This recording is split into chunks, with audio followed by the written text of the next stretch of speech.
Hi everyone, thanks for joining us. Welcome to the Cloud Skills Show. I'm Adam Jackson, Programme Manager in Microsoft's Developer Relations team. The Cloud Skills Show is a weekly programme brought to you by the folks at Microsoft Developer UK and streamed every Thursday on Microsoft Learn TV and social media. Every show is focused on a different technical area, but there's always a connection to the skills that developers and IT professionals can use to grow their career and learn new things. Hopefully you were able to join us last week for our double bill.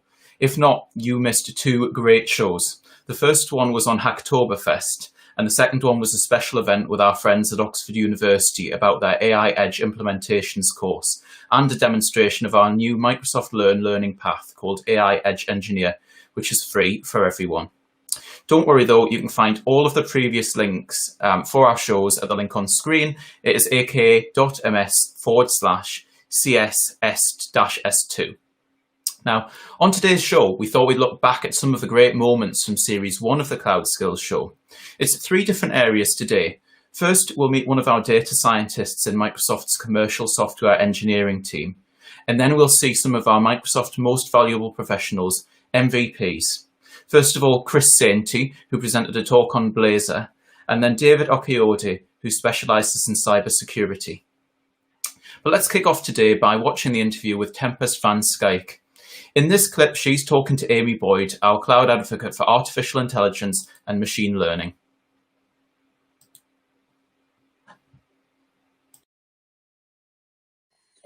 Yeah, so my name is Tempest van Schaik, and I am a senior data scientist at Microsoft in a team called Commercial Software Engineering. And I work mainly on healthcare, so hospitals, pharmaceutical companies, and that's because I'm a biomedical engineer by training. Nice. Gosh, many skills there, many skills. And yeah, we've had a opportunity to work together in the past, which has been incredibly fun. But first things first that I want to know is, how did you get into AI? Yeah, so I studied in South Africa, where I'm from. At Wits University, I studied biomedical engineering as my first degree. So there I was learning about kind of medical technology, computer vision for medical diagnostics, but it was quite, let's say, old school computer vision. Right. And then I did a degree in electrical and electronics engineering. So a bit unusual, 2 undergraduate degrees. And there, we learned about neural networks, but it was not very fashionable at the time. Mm-hmm. It was kind of in the AI winter, I believe. I see. There was not a lot of excitement about neural networks, but those are both really good foundational degrees for data scientists. So then I went to London to study my PhD at Imperial College. And I did my PhD in bioengineering. And I focused on medical sensors, like really tiny sensors that are implantable, and kind of focused on time series data and signal processing. And then became interested in these sensors that are collecting data, right? So small sensors. Then worked in a startup working with genetic data. Worked in another startup working with wearable sensors that are collecting medical data in everyday settings. So I started, my interest started with medical data and shifted to the data analysis. So not only building cool sensors, but what can we learn from the data from these sensors? So that was really sort of as AI was kind of taking off in the, sort of 2012, 2014, that's when I sort of shifted my focus to the data analysis itself. And then worked in startups and joined Microsoft a few years ago. Oh, fabulous. That is a journey, right? All sorts of different areas, and then from that domain, almost like an IoT segment to it as well. I feel with those tiny devices, and how do we collect, data from real life, right? The things that you just have on you or in you, I guess, for such long periods of time, and then obviously collecting and analyzing that data. I love that, like full spectrum of all of the skills. And so in your intro, you spoke a little bit about commercial software engineering. Can you tell us a little bit more about, well, internally it's CSE, but commercial software engineering, what you guys do, and also how you work with customers? Yeah, so we collaborate with Microsoft's customers to help solve their most challenging problems. So if they need to build like bespoke machine learning algorithms and systems. So for any machine learning project, we have a team made of data scientists and software engineers. And we work with customer data scientists and software engineers, and we all collaborate to solve a problem. So I think what's important about our team is that our data scientists don't work in isolation.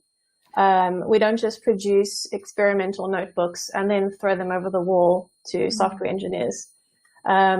We actually collaborate very closely with software engineers to put machine learning models into production. And we define, at the beginning of a project, we define a piece of time for data exploration and experimentation, which is very important for data scientists to do. But then as the project progresses, we work in the same code repo as the software engineers. We have a shared backlog. We write unit tests for our data science code. And this is also a trend that we see in customers' teams as well, where the kind of data scientists and software engineers are coming together. The job descriptions are getting a bit blurred, and the responsibilities are kind of merging, which I think is a good thing, bringing these two sides together. That's really cool. I was going to say, and like, it's so good to hear, because we do. Sometimes I'm terrible for it. I even like play up to it a little bit sometimes in stories where it's like, yeah, you have in the past like data scientists working on their own, and as you said, throwing these experimental notebooks over the wall, and developers being like, what on earth am I going to do with this?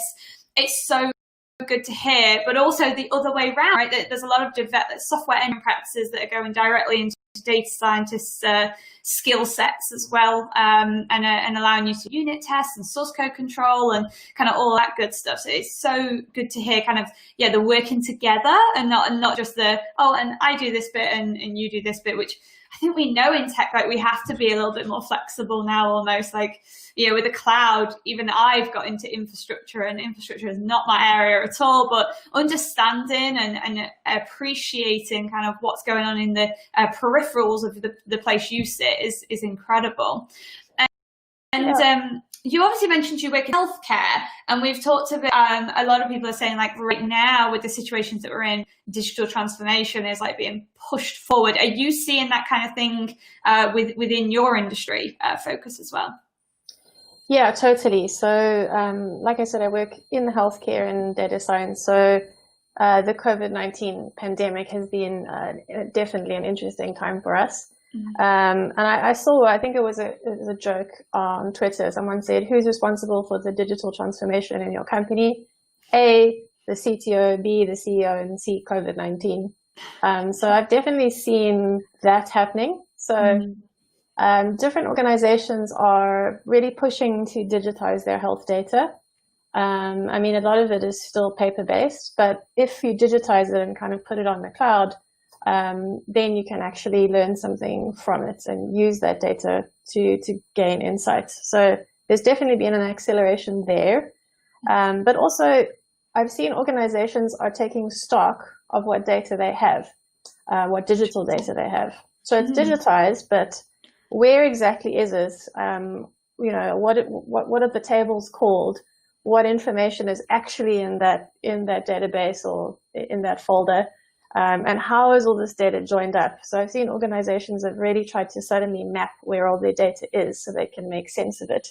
That's good. That's good. Because you hear a lot about data silos within business, and then it's like, oh, there's this database over there, and we think it's got something like this in it, and it might be useful for what we're doing. But yeah, understanding that much better, it's really great to hear that design task or that I guess a checking in task is kind of happening as well. It's very impressive, right? To be able to understand exactly where and when you need all your data.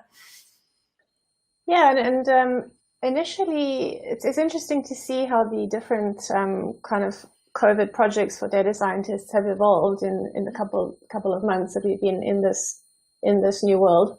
So initially, a lot of the organizations were wanting data scientists to model the disease and model the spread of disease. So everyone was an epidemiologist in March and April. Yeah. And then the focus shifted a bit to things like algorithms to allocate PPE to hospitals in need. And then it shifted again now more towards how do we return people to work safely. So that's been quite interesting how quickly the focus has shifted.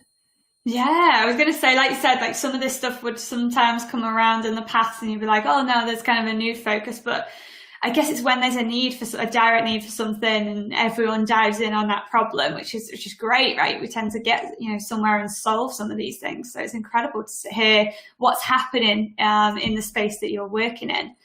And I guess one of my other interesting angles, I know we've spoken about this before, is you're obviously working with customers, you're encouraging them to not only build and take to production, but actually like continue and you learn with them as well and test things out.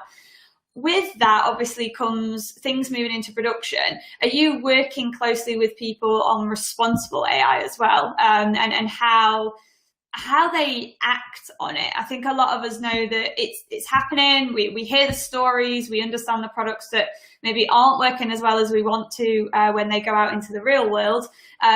But how do you talk to customers about that kind of stuff? How do you make it actionable? Right, so, I said we collaborate with data scientists and engineers from customer side. And that's really important because we get that domain knowledge, and that's super important. I think it's possibly even irresponsible for data scientists to work with data if they don't understand what the data means. And so that subject matter expertise is really, really important in building responsible AI. So actually, for every project we do, in commercial software engineering, we have to follow responsible AI standards. So that whether we're developing a new model from scratch or we're deploying an existing model, we have to do that responsibly. And so we have to consider how this machine learning system could be used or misused, how it could affect different stakeholders that might be affected by it. And what I've found, and I like that the responsibility is on us, it's on the data scientists, it's on software engineers, as well as social scientists and ethicists and lawyers. And I found that you can't just hope that a model is fair and cross your fingers. You actually have to actively do something about it. So you have to actively ask questions and think who's going to answer the question, and actively write some code and build in systems into machine learning in production. So for example, what that can look like, what I've been seeing, is actively building interpretability into a model so we can understand why it's making those predictions, or actively checking on the fairness of a model. And that's something that I've been looking at recently. Nice. And so you mentioned checking in on fairness, and then like obviously like metrics. How do these two things come together? How have you made that like real, that word fairness in some senses? So when thinking about responsible AI and taking action, I was kind of researching different tools that we could use. So I found this tool called FairLearn. Let me share my screen. Oh, amazing. Yeah, let's take a look. I think it'll bring it to life for people. Give me a second. There we go. Okay, can you see my screen? Yes, we can. Perfect. So I found this package called FairLearn, which is a Python package. It kind of brings the state-of-the-art thinking on fairness from Microsoft Research and puts that into a Python package, which makes it much more accessible to developers and data scientists. It has two components. It has the assessing whether a model is fair, and then the next component is mitigating against unfairness. And obviously, a Python package is not going to guarantee that the whole machine learning system is fair, but it does help you think about specific types of unfairness, specific, they call the quality of service and allocation unfairness. So the part I've been using is the assessment and the metrics. So the way that the metrics work is, imagine you define an accuracy for a model. So you've got a model that's making predictions, and you define accuracy. And then you want to see, is this model equally accurate for different groups in the population? Yeah. So for example, is it equally accurate for men and women? So you can define this whatever accuracy metric and then look at different subgroups.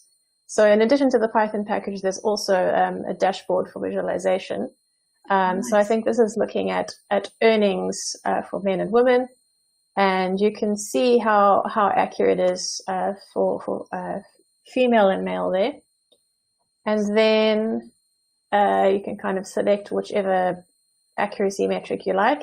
You can see how it performs and what types of errors, either under predicting or over predicting. And a couple of useful metrics for looking at fairness. And for me, the interesting thing is you don't need to have trained the model on these sensitive features. So you could train the model on whatever data you have, and then you might look at, is it equally accurate for people in rural areas and urban areas? Mm-hmm. And that data was never in your training set, but you can still kind of slice it and see if it's fair. So this is something that I found quite useful recently. Yeah, and you mentioned like how important it is, right? For you always said it's almost you shouldn't be doing it as a data scientist unless you understand the data. It kind of feels like this is another metric that we should all build in that says, actually, yes, I build the model and then I need to reassess it again afterwards, and that says, do I truly understand what it's doing? And being able to dive into all those visualizations, that dashboard looked impressive. So yeah, that's super interesting. And have customers found that easy to pick up and nice to continue using? Have you heard some feedback on that? Yeah, so I think the customers that we've spoken to have been very open to this kind of work, which is great. I think it probably helps that it's kind of a hot topic. You see it at conferences and it's in the news. So customers have been really open to that conversation, which is great. That's amazing. Oh, well, thank you so much, Tempest, for joining us. It's been a treat to take us through what you do, what's happening in the healthcare space, and then also seeing some of this stuff in action and how real it's becoming, as you said, not just a conversation, but actually how we acted on it. And so there is actually a really nice Learn module, Microsoft Learn module on mitigating unfairness in Azure machine learning using those fair learn packages. So if you go to aka.ms/cs-ml-bias, you can go ahead and start learning this for yourself. And Tempest, thank you so much for joining us and showing us your data scientist perspective. Thanks for having me.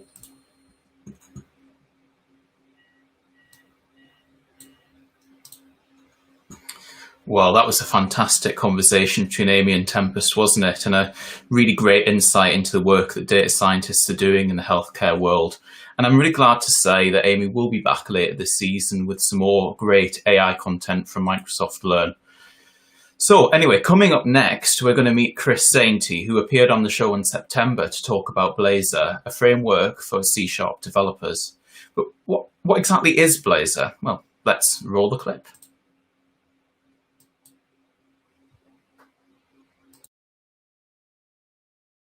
Cool. So what is Blazor? That is the question, isn't it? So simply put, Blazor is a framework for building single page applications. So that might not sound particularly exciting, maybe straight off the bat. We've got frameworks like Angular and React available. But the big difference with Blazor is you can build these web applications using C# instead of JavaScript. So it's not always completely JavaScript free, but you can get a long way without having to use JavaScript. And I think as time goes on, we could be in a position where we completely eliminate the need to use JavaScript entirely. So as a framework, Blazor comes with all the stuff that you would kind of expect out of the box. So it's a component-based UI. So that's in line with most other front-end frameworks right now. So React, Angular, Vue, they all take this approach of using component-based UI, which is effectively carving up your UI into small pieces that are sort of defined and you compose them together to create these rich UI experiences. Blazor also has built-in routing, it has authentication and authorization, and it has great integration with Azure services. So when you're creating a new Blazor application in Visual Studio, you can literally go through a few checkboxes, and you can hook up to your Azure AD or Azure AD B2C, for example, and that just all kind of will set all of that stuff up for you when it generates your project. So that's really cool. We've got dependency injection baked in, data binding. There's forms and validation there, and that works with existing ASP.NET Core validation system called data annotations. And you've got globalization and localization put in the box. And this is just some high-level highlights. There's obviously a lot more there as well. I could fill the screen up probably twice over. So that's kind of some of your big bits. And there's even more stuff coming with .NET 5 in November, which I'll touch on at the end. So what's really interesting about Blazor and what's really cool about it, aside from the fact of being able to use C# to write web applications that run in the browser, is the way that it's been built. So it kind of has this separation between the way you write your applications, which is like this app and component model, and how it and where that application actually runs, so the hosting model. So what I'm just going to kind of try and illustrate this. It's quite a key point to understand when you're first getting into Blazor, because it can seem a bit confusing. So if we think of a Blazor application and its component model, and that's where we have where we write our components, and that's where the DI is configured and all this kind of stuff. It has this notion of renderers, and renderers know how to then take your code and display that somewhere. So by default, Blazor has a web renderer, and that knows how to render the code from your component model out to a web browser, okay? But this flexible kind of separation creates some interesting options. So what we can also do is kind of stretch this rendering process out between the component model and the renderer and have them in separate locations. So you can have Blazor running over here, and you can have the rendering happening over here. They don't need to be on the same machine. Blazor could be running on a server. The renderer could be rendering out to a client somewhere. And that's an interesting one that we'll delve into a bit more in a second. But where things get really interesting is the fact that we can actually replace these renderers entirely. So we can actually remove the web renderer that ships with Blazor, and we can replace it with different ones. So a native renderer, and this native renderer might know how to output to a mobile device, for example. And that's an experiment that's been going on for a while now called mobile Blazor bindings, where you can write Blazor components, and you can have them render out to native UI, and under the hood, that's using the Xamarin Forms technology. And Blazor is also going to be sort of an option further down the line for the new ASP.NET Core MAUI framework that's coming out soon. So this is all really exciting. It's a way that you can write applications and learn one application model for UI, potentially use them to create desktop apps, web apps and mobile apps and stuff like that. So that's really cool. But the two main hosting models that people will have heard of, or if you haven't, these are them. So we have Blazor Server and Blazor WebAssembly. So Blazor Server is one that uses that stretched out renderer I mentioned a second ago. So your application will run on the server, and only kind of updates will be sent down to the client browser. And it's a bit like a thin client scenario. And we're going to look at this in more detail in a second. And then you've got Blazor WebAssembly. And this is the one that a lot of people tend to get much more excited about, because everything runs in the browser. Your C# code executes directly in the browser using this underlying web standard called WebAssembly. And we're going to have a look at that one as well in detail. What's really cool about both these models, though, is you write components the same way.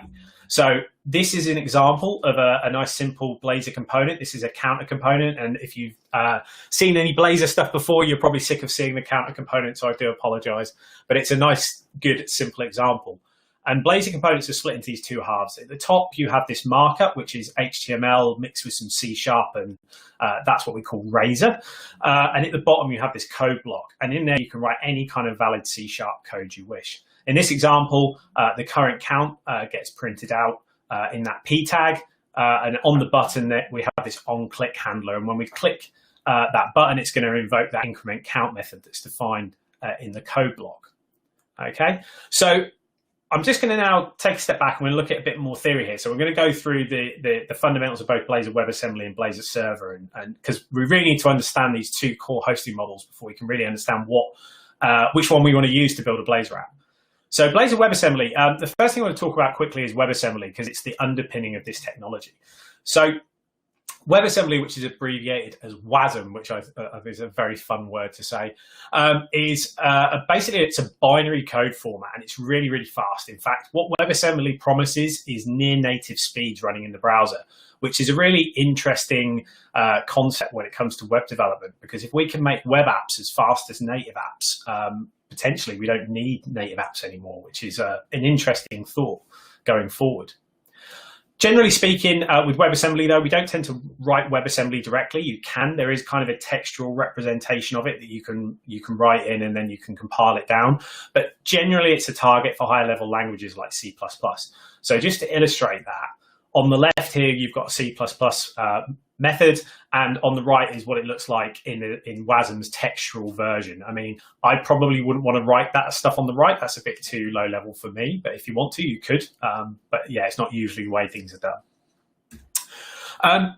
WebAssembly itself is a web standard, and as of December 2019, I believe, it's officially the fourth language of the web. Okay, so this isn't a plugin model. This isn't something that's theoretically coming and it's whatever. This is here now. It's baked into all of the major browsers, and like I say, it's the fourth language of the web after HTML, JavaScript, and CSS. Where WebAssembly comes into play with Blazor is it's actually to do with a .NET runtime. So the mono.NET runtime itself is run through a toolchain called scripting, and out the other side produces this .NET.wasm file, and that is the actual .NET framework, or the .NET runtime, sorry, compiled down to WebAssembly. Now, this is where Blazor uses it. So Blazor is now going to run on top of that WebAssembly version of .NET. So just to be clear about this, your application itself right now does not get compiled to WebAssembly. That's something called AOT, which is ahead of time compiling, and that's something that will be coming probably in .NET 6, which is sort of scheduled for November 2021, but it's not there right now. So right now it's just the .NET runtime that's using WebAssembly. So to try and kind of really cement how that works, we're going to run through a scenario here of how a Blazor WebAssembly app actually boots up. So we're going to make a request to a server like we do with any other kind of application, and the server is going to return to a load of static files, so static HTML, CSS, images, JavaScript, these Wasm files, and your application DLLs and stuff like that. And when that hits the browser, a DOM gets made, and we execute this file called Blazor WebAssembly.js. And what's happening next is the .NET Wasm runtime gets booted inside of the browser, then Blazor gets loaded on top of that, and then your application gets loaded on top of Blazor.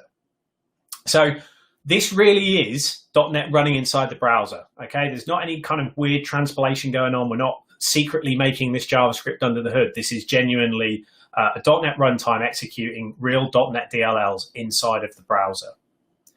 There's a little divide there as well on that browser window. So just to illustrate, there is a bit of Blazor that lives inside of JavaScript. And that's because right now WebAssembly does have a bit of an Achilles heel. It can't actually manipulate the DOM directly. So you can't actually remove elements in and out of the page directly using WebAssembly right now. We still have to use some JavaScript to do that. But that is something that WebAssembly is looking to do further in the future. So now we've got a booted up Blazor WebAssembly application. How do we interact with it? How does Blazor work when we interact with it? So I've got a quick example here. We've got this kind of view on the left of our theoretical page with search results. When we click that load more button, we want to load in the next batch of search results. So we're just going to walk through how that kind of all works through the framework. So when we click on that load more button, this click event is handled by a component somewhere. So in this case, it's this search component. And this search component is then going to do something. It's going to make a call out to an API, for example, to get some more data. So in the browser, we haven't got the normal HTTP client that we would use in the rest of ASP.NET. So we have, under the hood, we have the browser's fetch API, which allows us to do this. Blazor does some stuff to allow us to still use the HTTP client from ASP.NET Core. It just does some magic under the hood that calls the browser's fetch API. So what happens is we go down to that bit of Blazor that runs in JavaScript, and we make that API call. It comes back, and then whatever the result of that call is, it's passed back to your component code. So all of that happens under the hood. You don't care about that as a developer. You just use normal C# code. Once those results are back in our search component, we're probably going to update a list or something of the search results somewhere, and that's going to trigger Blazor to re-render the UI because the state has changed. We've got some new information there that needs to be put on the screen. So that's what happens next. Blazor calculates some UI updates. And what it's going to do is work out the absolute minimum amount of changes it needs to do to update the UI, because updating the UI is quite expensive. Once it's worked those out, it's going to ship those down to that bit of Blazor in JavaScript. And then that in turn is going to update the DOM, and then we can see those changes rendered on the screen. But all of this has happened in the browser apart from that API call. Okay, there's no other reliance on the server at all at this point. So to kind of give you some high-level highlights of where Blazor WebAssembly is really useful, as I said, it runs on the client, so you can offload a lot of work to the client, which can be good for scalability. You've only got to worry about the server-side calls, which is handy. It can work offline, so it's really trivial to make Blazor web apps into PWAs, which is great. And there's even a tick box to do that when you're creating a Blazor application. We can deploy this as static files, which means for the first time, if you're using a standalone Blazor WebAssembly application, you can actually deploy to free or even cheap hosting, things like GitHub Pages or Azure Blob Storage, for example. You can host there for next to nothing, which is great. But really, one of the big selling points with Blazor is if you're using C# on your API. If you're using C# on your API, you can actually share code between Blazor running on the client and the server, which is really, really cool and can be a real big time saver if you're a .NET, full stack .NET house. Then we've got Blazor Server. So I'm going to run through the same examples here. So we're going to talk about the same thing. So how do we boot a Blazor Server app? So what we're going to do, first of all, is make the point that Blazor is now running on the server in this scenario. Okay, so we're stretching that renderer out between the client and the browser and the server. So in the same thing, we're going to make a request to the server. We're going to get some information back. We're going to get some HTML back, some CSS images and JavaScript. Once that hits the browser is going to construct the DOM, and there's going to be, this time around, there's a file called Blazor Server.js. And all this file really does is it establishes a signal R connection back to the server. Okay, and that's going to be used to transmit any events that happen in the browser back to the server to be dealt with and handled, and any UI updates that are calculated get sent back over that signal R connection back to the browser to be rendered to the user. So we'll take our search results as an example again. What happens, we'll have a look. It's very, very similar to the WebAssembly version. So we're going to click that load more button. That's going to get intercepted by that bit of Blazor that runs on the client and sent over that signal R connection. Once we're back on the server, that event is going to get passed to your component, same as it was before. This time around, we're probably going to just call a database probably because we're on the server at this point. We don't need to make API calls, although you could if you wanted to. That is then going to update that search component, that search list again, and those results are going to get calculated, those UI updates, same as it was before, except this time around, those UI updates are going to get shipped over the Signal R connection back to the browser. And then once it hits that bit of Blazor in the browser, it's then going to update the UI as it was before. So usually what happens now is people get quite concerned. There's a lot of back and forth. So instantly it's like, well, can it scale and what's the performance like? It's very chatty, all this stuff going back and forward over the wire. Well, actually the Blazor team did some experiments, and this was done in 2019 or 2018, I think, but I think they're still quite relevant. So on a standard D1 V2 instance in Azure, which is 1 virtual CPU and 3.5 gig of memory, a Blazor server app could support 5,000 concurrent users. And these are active concurrent users. This wasn't just connections. So pretty good. And if you beef up the CPU and memory, you can support 20,000 on that D3 V2 instance. So Blazor server can scale and it can handle that chat quite well. Latency is the only thing you really need to think about. So you want to make sure that you want your server and your users to basically be on the same continent, really. As long as you can do that, then you're going to have a fairly good experience. In terms of the reasons why you want to pick Blazor server, well, you've got a much smaller payload. There's less to download because it's not all running in the browser. So it can be very fast to boot up your applications. You are using the full runtime as well because you're running on the server, which is great. So you have full access to .NET Core there, whereas in the browser, you're running in a sandbox environment, so you can't do quite as many things as you could on the server. And you also get some code security because your code isn't executing on the client, so you're not shipping all your code down to the client. It stays on the server. You're only shipping HTML, really. So that can be a bit better for security. Quick demo. How do we create our first Blazor application? So I've got Visual Studio 2019 here. I'm going to go to create a new project button, and Blazor's built in now. So you can see here in the list of application types, I can select Blazor app here and I can hit next. This is going to pick a name. You can put a name in here. I'm just going to leave it as the defaults and hit create.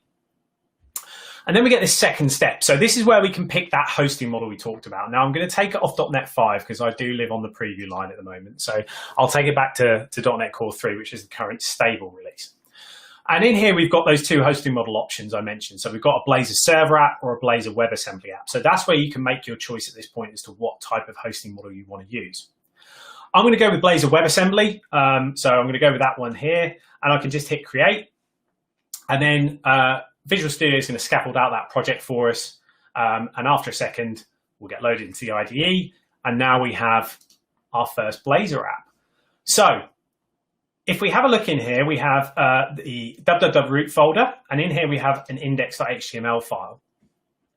And this contains a link to that Blazor WebAssembly.js file we saw in the slides earlier. This is what's going to load up everything that we need. But that's it. Basically, what's going to happen is our Blazor application is going to load into here. And that's something that's configured in our program file. And this is all set up for us. If we open up Program CS, we basically create a root component here called app, and we put it into this app element in our HTML. So before I go into any further, I'm just going to run this so we can actually see what it looks like, because it's always nice to see the end result, and then we can check back. So let me just drag window over here. So this is a Blazor WebAssembly application. Now, if I click around, you can see there's no full page refreshes going on. Everything here is running inside of my browser. There's no reliance on a server at all. I can click this counter button and I can increment a count. This is all happening live. And if I open this up, you can see in my, where are we going? We're going to go here, and I'm going to show you my application cache. And I'll just zoom in on this to make this a bit bigger. You can see that actually, if we look here, you can see DLLs. These are real .NET DLLs, okay, executing. They're all cached here in the browser. And there is quite a few of them. So genuinely, this is everything that's needed to run this application fully in the browser. Okay, so let's say no magic JavaScript transpilation going on in the hood, genuine .NET running in the browser. So that's what the app looks like. In terms of a component, we can find them in here. So we've got some page components. So if we open up this index one, this is the initial homepage you get with the base template. We create pages in Blazor by using this page directive at the top and then defining the particular route that this page looks after. So this is just got a /, which means it's the root page for our application. We can just write normal HTML in here if we want to, or as you can see here with this purple coloring, this is another component, this survey prompt. So here we're passing in this title of how is Blazor working for you? And if we go in the shared folder here, we can see that survey prompt. And in here, in the code block, we have this parameter, and that's that title that we passed in. We saw a second ago in that index.razor page, and then we just put it where we output it wherever we like in our markup. Okay, using this @ syntax. And we just print it out there, and that's where it gets rendered on the screen. Other than that, I'm not going to go into loads more because hopefully I just wanted to really whet your appetite Blazor and really point you in the direction to go and get started. There's some great links. One I think that everybody should definitely take a look at is this one, which I can aka.ms/Blazor workshop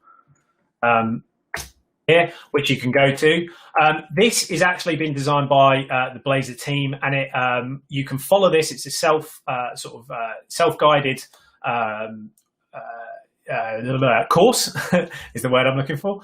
And you get to build the blazing pizza application, okay? And you can walk through this. There's all the different sessions here. It's got all the instructions you can walk through. It takes you from sort of not really knowing anything about Blazor at all the way through to a working application. And it's a really great one to go through if you're new to Blazor. So definitely check that out. And I think I've given some other links to Adam, which are also really useful for getting into if you're getting into Blazor. So yeah, that's it.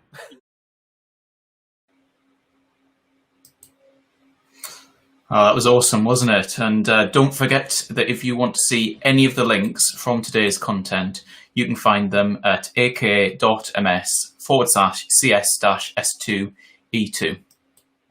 Okay, so just enough time for one more conversation, and this time our cloud advocate for security, Dean Bryen, interviews David Okeyode, who is an Azure MVP specializing in cybersecurity.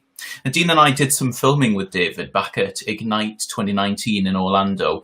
It was great to meet him again online. Here's the clip for you now.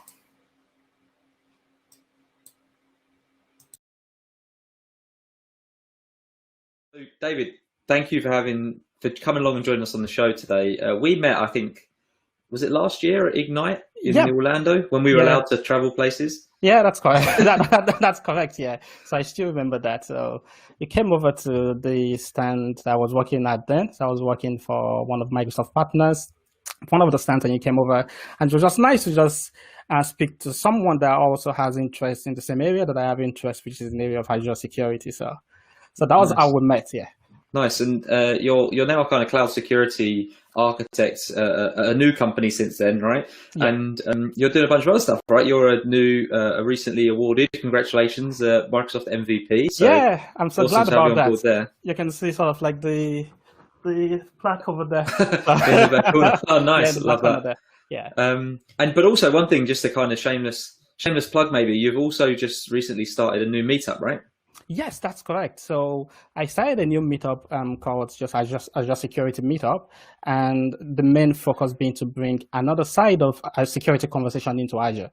So I know that you do a lot of this yourself, Dean. So you're one of the very few people that I saw that had content around offensive security related to Azure. And it's essentially to highlight a lot of research in that area, because I think that that's a part of Azure security or cloud security education that we need to drive some point home to a certain type of audience. They just won't get it unless we show them the real risk. Yeah. So, yeah. Yeah, I love that. That's one of the reasons I started doing that kind of content, really, was like, I think if I was observing before I was really doing much security stuff, if I saw how easy it would be for a bad actor or something to attack my environment, I'd probably wake up a little bit and be like, damn, we need to sort this out, right? Yeah, absolutely. And that's happened a few times, right? In the few sessions that I've done, someone is like, okay, that was really easy to get to that credential. You know, we can talk about best practices and we say, okay, make sure you use a service like Key Vault, right, for secret management. And people are like, yeah, okay. I'll still go ahead and put that connection string as a configuration setting in app service. But if you show people how easily an attacker could exploit that if you gain a foothold into your environment, then all of a sudden people wake up a bit more and people go, okay, that seems like something that I want to take care of as quickly as possible. Yeah, no, I agree. So the OffSec stuff's really exciting, and we're going to be talking more about that at future events. But the focus of today is around specifically why I wanted to invite you to the show was as somebody who does a bunch of stuff in the cloud security and particularly the Azure security space, just to kind of share your kind of thoughts with people from the perspective of, right, they're either new to Azure and they're affiliated with other clouds, or they're coming from an on-premises environment, or they're completely new to this and they want to kind of, they've maybe got a job and they're starting to put resources in the cloud and they're how can they get, what's the first thing they should do to go about securing it? Where should they start? What kind of approach can they take? What resources can they use to learn? So yeah, we'd love to get your insights into some of those, and we'll chat about them now. Yeah, no, that's a very good question.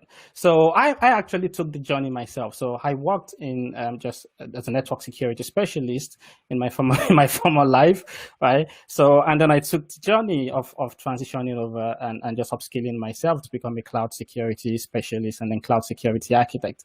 And it's one of those things that when I started the journey, one of the things that first helped me to get it was understanding shared security responsibility.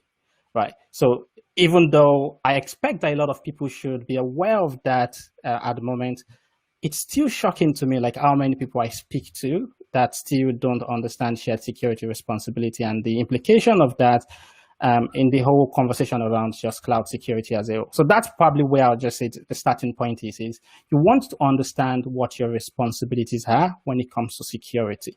So, because when people see that, you get to see that a lot of the things that we're talking about, they're not something that actually new, right? It's something that you're probably already used to. It's just working in a different context, maybe with a different type of skill, right? So maybe adopting different principles in terms of how quickly you have to move. But just starting with shared security responsibility is the first place that I would say to start with. Nice. So just understanding which part of the stack you're responsible for, and I guess that allows people to kind of just focus on the bits that are really important to them, right? Yes. Yeah. And then how in maybe we'll talk about Azure specifically. How would people in Microsoft Azure go about doing that? So they understand what parts of the stack are their responsibility, and like for those listening, that depends on what services you're using, right? If you're using infrastructure as a service, there's a little bit more responsibility on your part if you're using platform as a service. But let's imagine that somebody's gone through that process. For this people, if you're not sure about shared responsibility model, chuck that in Google. There's plenty of articles about it. Yeah.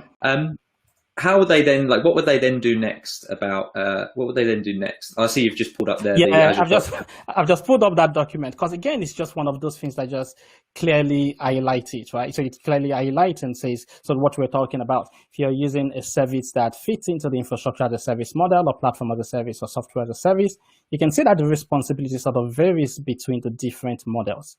But one of the things that I also like to point out to people is that regardless of the model that you're using, you're never without responsibility, right? Even if you're using software as a service, you always have a responsibility. So if you're sort of like taking the hands-off approach of, I'm just going to ship everything over to Azure and let Microsoft take care of that. So be aware that you're always with responsibility, regardless of the model that you're using. It could be that the responsibility just lessens, right? Because if you're using something like a platform service where Microsoft takes care of the updates of the platform or the infrastructure for you, that's one less responsibility to worry about. However, you still need to worry about your configuration. You still need to worry about your you still need to worry about your data and how you secure access to the service that you're using. So essentially, that's the first place to start. Nice. Yeah, I love that. That's it's a great doc, and the graphic really brings it home around what you need to look after for various services. And yeah, it's not a chuck it in the cloud and forget about it kind of thing. There's no such thing as no ops or no security, right? So assuming that we've done that, where would you recommend somebody kind of go next in Azure to kind of really get a hold of what their security posture looks like?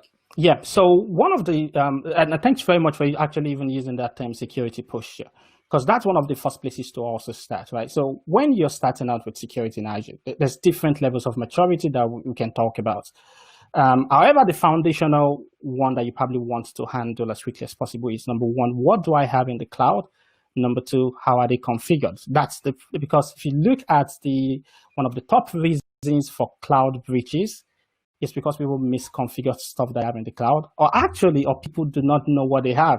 So I've seen cases where something got exposed and then people went, oh, we didn't know that we had that, right?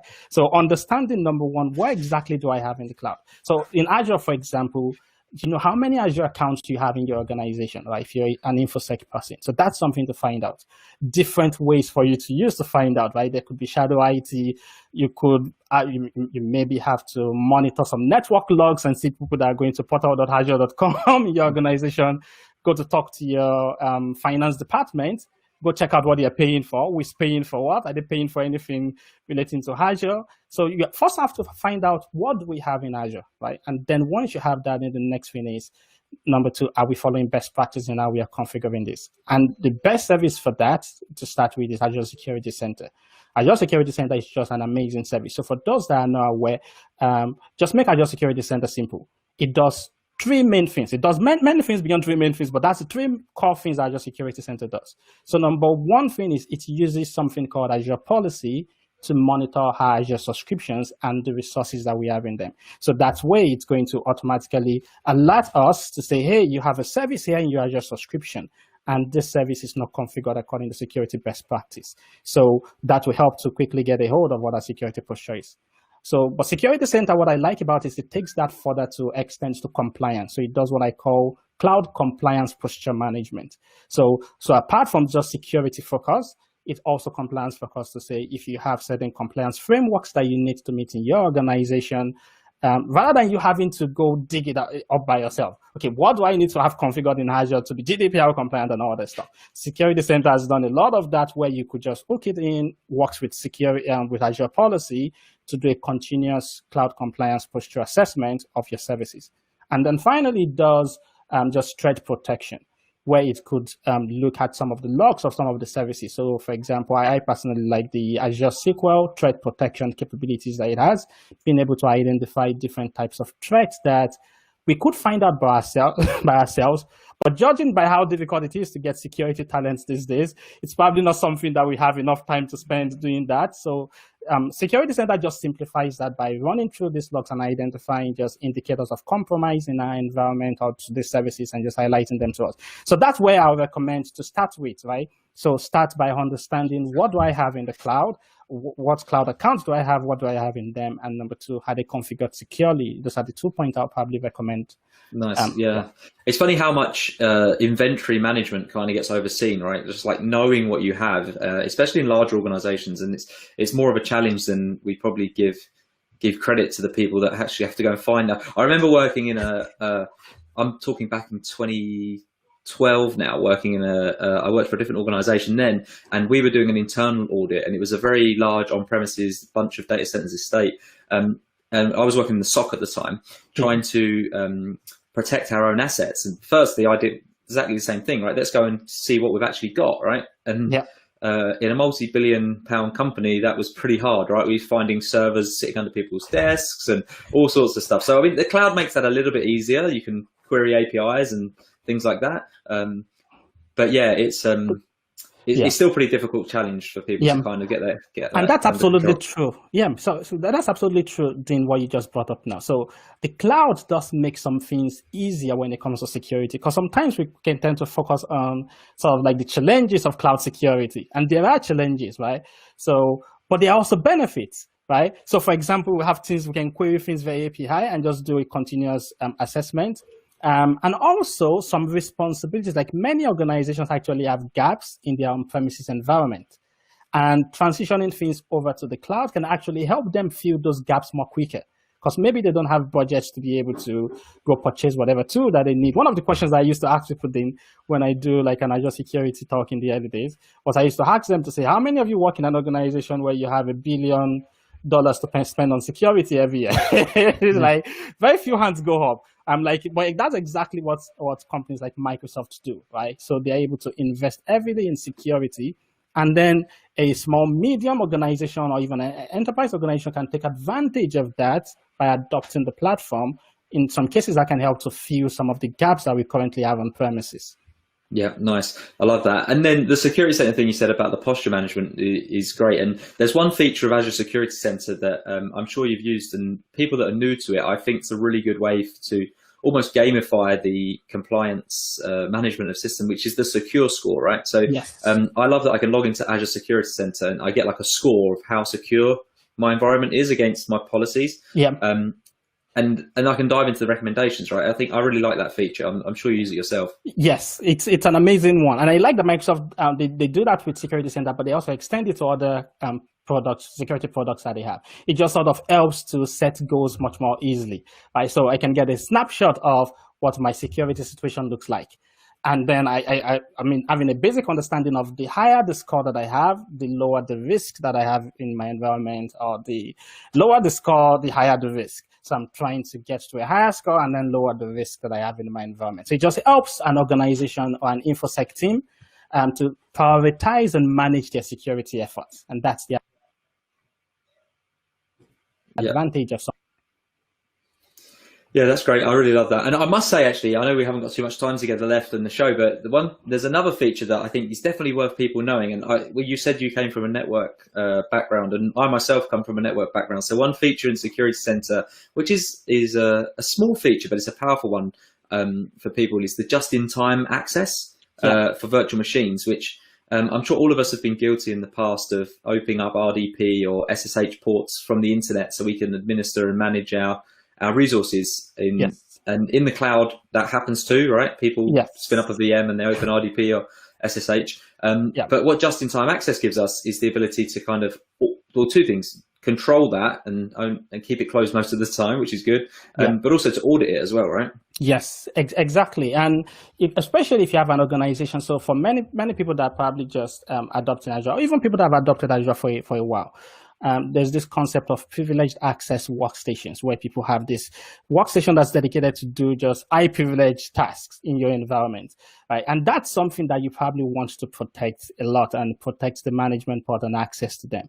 And what you mentioned, which is Security Center, I mean, just a little bit of detail here. Security Center is an amazing solution that has multiple capabilities. And just a detail for people that want to be able to delve more deeper into something like Azure Security Center and the capabilities that it has. There's some very nice content on Microsoft Learn that goes into details. Again, just covers all those different points that we've talked about with compliance, posture management, security posture management, threat protection, and just advanced capabilities like application control and other things. But back to what we were saying. So so just-in-time access can just help to prevent that, where we are opening management pods and just opening them up to be attacked or to be scanned. The truth about it is, you create a VM instance in Azure, you give it a public IP address, within a matter of seconds, it's going to be scanned for vulnerability, right? So so the Security Center just helps to take care of that. Don't open it until you need it. So you open it just at the point of need, and also for the amount of time that you need. I only need to do something for 1 hour. Why do I need to have it perpetually? Just open it for 1 hour, finish your task, and close it back up. Yeah, 100%. And actually, I think Adam is kind of producing in the background here, and he's got a link, I think, for us around. There's a new series for the Cloud Security, Azure Security Center Ninja training, Become an Azure Security Center Ninja series on the Tech Community blog. That literally just came out a couple of weeks ago, or this week even. And it's a really good resource for people if they want to dive through and step through various modules. So yeah, I encourage people to look at that. But David, unfortunately, we're at time. The show must go on. You can head back to the green room that we've provided for you and eat peanuts or whatever else. But thank you so much for coming and joining us on the show. I really enjoyed the conversation. Hopefully people have got some good first steps to take when they start leveraging the cloud from a security perspective. No problems at all, and it's also been a pleasure having this conversation. And I'm looking forward to you also speaking at our meetup group. Again, always look forward to your content, so I'm sure it'll be great. I can't wait for it. Yeah. See you there. See you. Cheers. Bye. Cheers, David.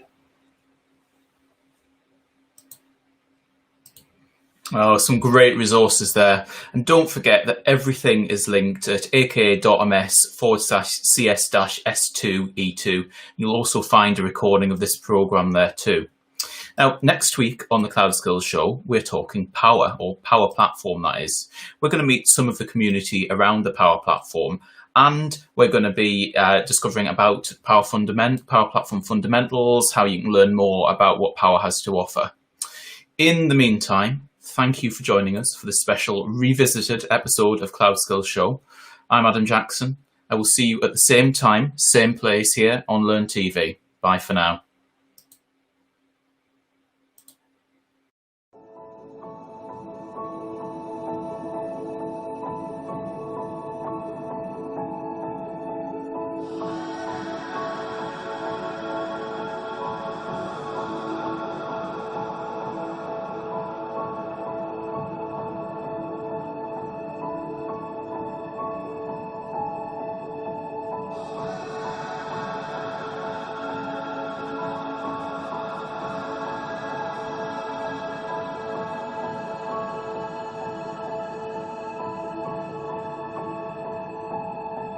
you.